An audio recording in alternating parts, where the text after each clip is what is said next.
Tukija hapa Kigoma tuna mchezo wa ligi kuu hapa. Tunacheza na timu inaitwa Mashujaa. Klabu yetu imebakiza michezo 5 sasa hivi. Na Mungu akitujalia tukishinda yote tutakuwa tumefanikiwa kuchukua ubingwa wa ligi kwa mara ya 5.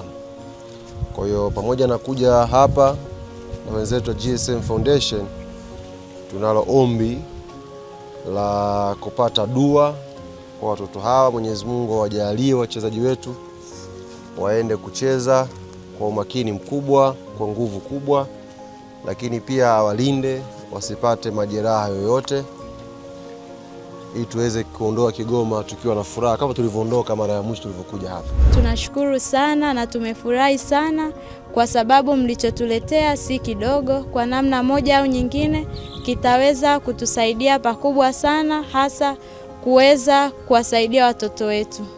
Kwa hiyo tunasema ni asanteni sana na tunawakaribisha sana. Kwa niaba ya Yanga wote, lakini kwa niaba ya rais wa Yanga na GSM Foundation ambayo imekuwa nguzo kubwa ya kutupa sapoti kwa kuwafikia walengwa na kuwafikia jamii kwa mahitaji mbalimbali. Imekuwa ni ada yetu kila tunapokwenda, na kama mlivyomsikia msemaji anasema kwamba sio mara ya kwanza kufika sisi eneo hili, na mara ya mwisho tumekuja na tumepata mafanikio makubwa. Sisi kama mnavyotujua, tukijitambulisha kama Yanga tunajitambulisha kama timu ya jamii. Tunajua mahitaji ya sehemu hii ni makubwa, lakini hichi ambacho tumejaliwa ni kidogo, ila tunajua kitawasogeza kwa siku nyingine. Na Mungu akitujalia tena tutafika hapa kwa ajili ya kushirikiana na nyinyi. Najua masista, hongereni sana, mnafanya kazi kubwa sana.